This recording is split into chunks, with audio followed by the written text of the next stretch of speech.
मेरे प्रिय मसीह में मेरे बहन भाई, मैं आपसे अनुरोध करता हूं कि आप इस वीडियो को अंत तक देखें। और प्रभु में मेरा आपको सलाम है। आप निरंतर हमारी वीडियो को देखते हैं। प्रभु आपका साथ दे और आपकी अगुवाई करे और आपको बनाए रखें।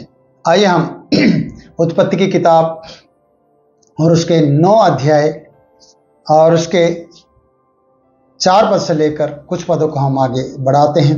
यहाँ पर लिखा है, जब परमेश्वर ने नूह को आशीष दी, उसके पुत्रों को आशीष दी, तब उसने मांस को प्राण समेत अर्थात लहू समेत ना खाने की सलाह दी। क्यों? परमेश्वर ने वो रेंगने वाले जीव जंतु उन्हें दिए कि सब चलने वाले जीव जंतु तुम्हारा आहार होंगे, लेकिन एक शर्त रखी।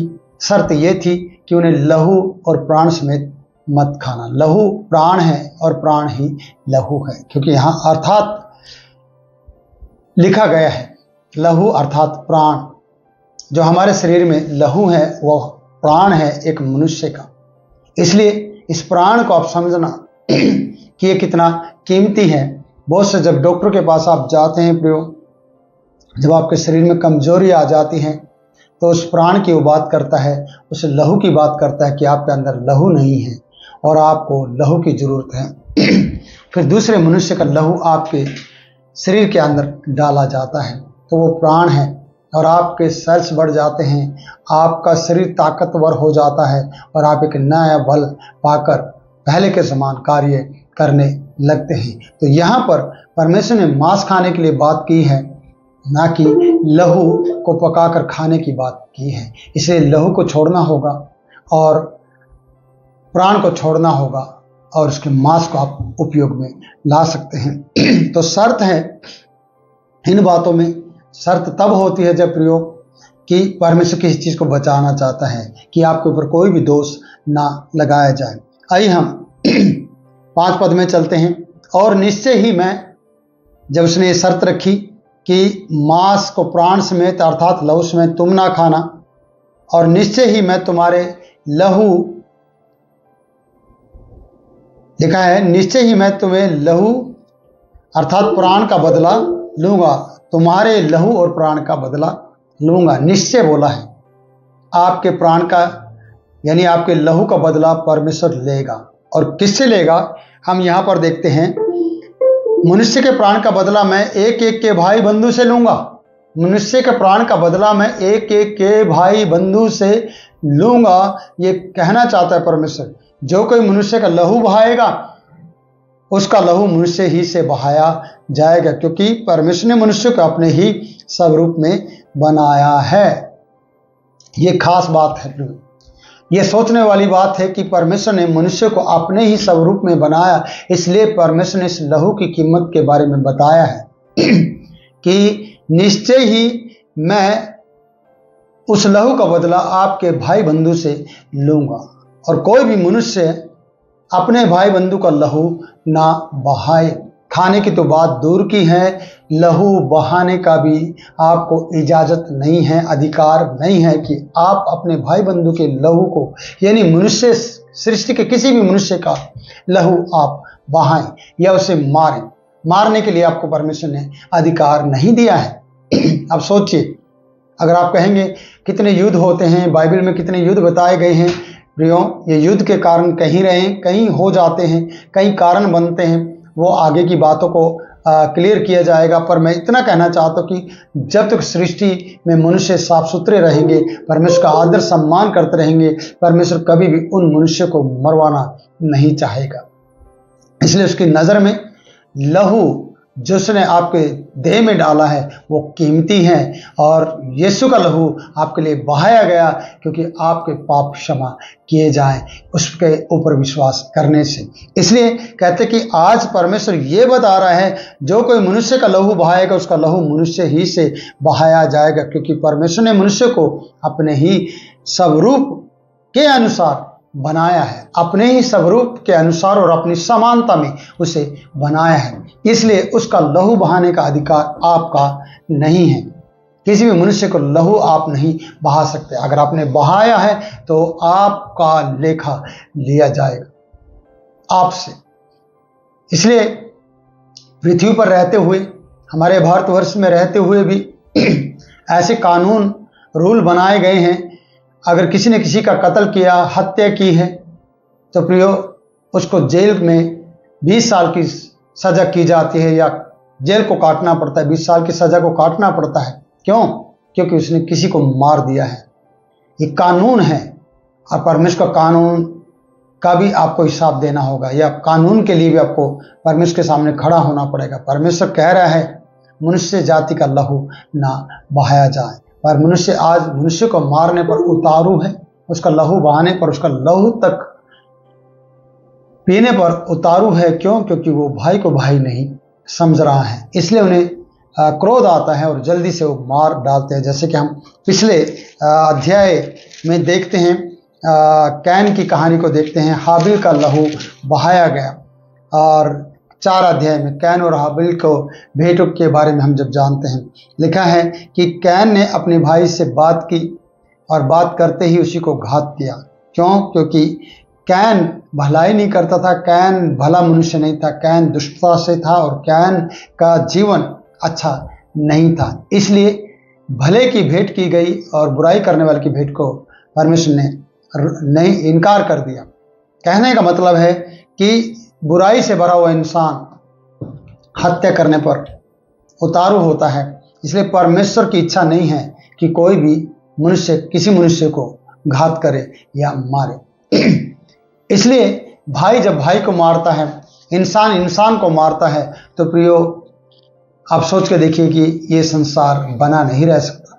इस संसार में आप और हम रह नहीं सकते हैं। इसलिए प्रेम का आत्मा जो प्रभु यीशु मसीह की ओर से आया है, पवित्र आत्मा के रूप में जो यीशु मसीह ने हमें प्रेम किया है, परमेश्वर ने उसे भेजकर हमसे प्रेम किया है, तो आप समझना प्रेम दिखाना बहुत जरूरी है। इसलिए मनुष्य का लहू ना बहाए और जानवरों को भी, जीव जंतुओं को भी लहू समेत ना खाए। बहुत से लहू समेत उसे खाते हैं, उसके बहुत से आइटम्स, बहुत से फूड्स बनाकर अलग अलग तरीके से टेस्ट उत्पन्न करके उसको खाते हैं। ये आपके लिए हानिकारक है। आप बच्चे और इन बातों से दूर रहिएगा।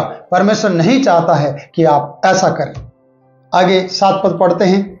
और परमेश्वर जब ये बताया कि मनुष्य को अपने स्वरूप में उसने बनाया है, इसलिए उसका लहू ना बहाया जाए और उसका लहू दूसरे तरीके से इस्तेमाल ना किया जाए, इसलिए तुम फूलो फलो और बढ़ो और पृथ्वी पर बहुतायत से संतान उत्पन्न करके उसमें भर जाओ। पृथ्वी पर भरने के लिए 3-4 बार इस बार को हम पढ़ते हैं। पहले अध्याय में पढ़ते हैं, दूसरे 9वें अध्याय में भी हम पढ़ते हैं, और आगे भी अब्राहम की कहानी में हम 12वें अध्याय के बाद जब आगे बढ़ेंगे 22वें अध्याय में, या आपको 17वें अध्याय में, 15वें अध्याय में हम बहुत से ऐसे वायदे और वाचा को देखेंगे जो आने वाली वीडियो में आपको मैं बताऊंगा। पर मैं इतना बताना चाहता हूं कि तुम फूलो फलो। आदम से कहा, नूह से कहा, और नूह को ये सारी बातें बताई कि तुम्हें इसके साथ साथ बहुत कुछ करना होगा। इसलिए फूलो फलो और बढ़ना है। आज आपको फूलो और फलने के लिए परमेश्वर ने बुलाया है, और बढ़ने के लिए, और पृथ्वी पर बहुतायत से संतान को उत्पन्न करने के लिए, ताकि पृथ्वी भर जाए।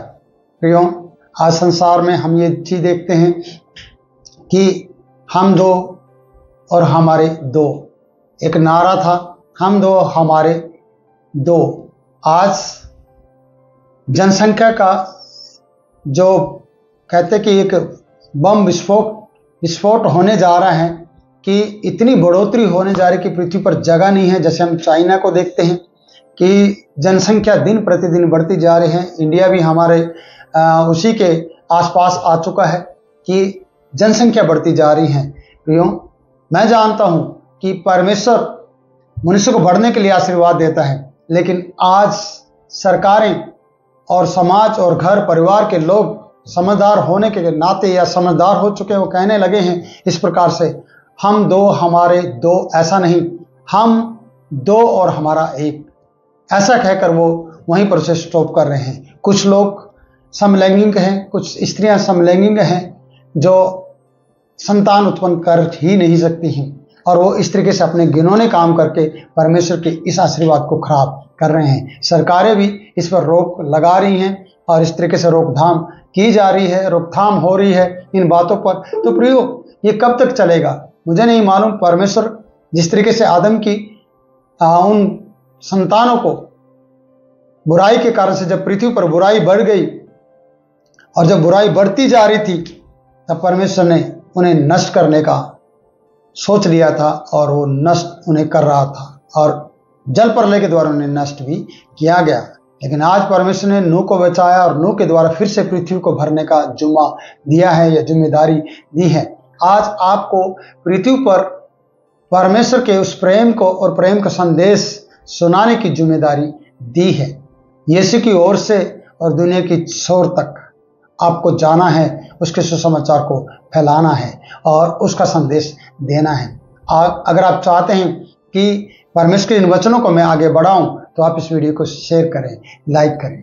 दुनिया की छोर तक ये वीडियो भी जाकर उनके लिए आशीष का कारण बन सकती है। क्यों? जनसंख्या बढ़ाने के लिए नहीं, जनसंख्या बढ़ी हुई जनसंख्या के अंदर मसीह का प्रेम जगाने की हमें जरूरत है। और परमेश्वर जो आपको संतानें दे उसको परमेश्वर बढ़ाए और आशीषित करे।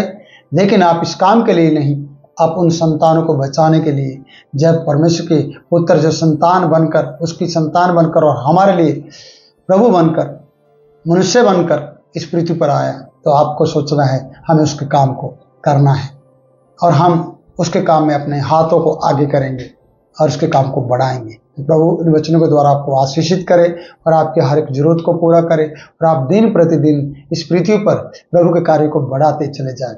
क्योंकि वचन बहुत कुछ बताता है। यहाँ पर हम जब देखते हैं वचन को 5-6 अध्याय का 5 पद, यहोवा ने देखा कि मनुष्य की बुराई पृथ्वी पर बढ़ गई है और उनके मन के में जो विचारों में जो उत्पन्न होता है निरंतर बुराई होता है। पृथ्वी पर बढ़ने के लिए आपको बुलाया है, पर पृथ्वी पर बुराई मनुष्य में बढ़ गई है और आज भी बुराई ही बढ़ती जा रही है। मनुष्य तो बढ़ रहे हैं लेकिन उसके साथ साथ बुराई उनके अंदर बढ़ती जा रही है, जिसके कारण से वो हत्या करने पर मजबूर होते हैं और ऐसे बहुत से परमाणु बम और बहुत से ऐसे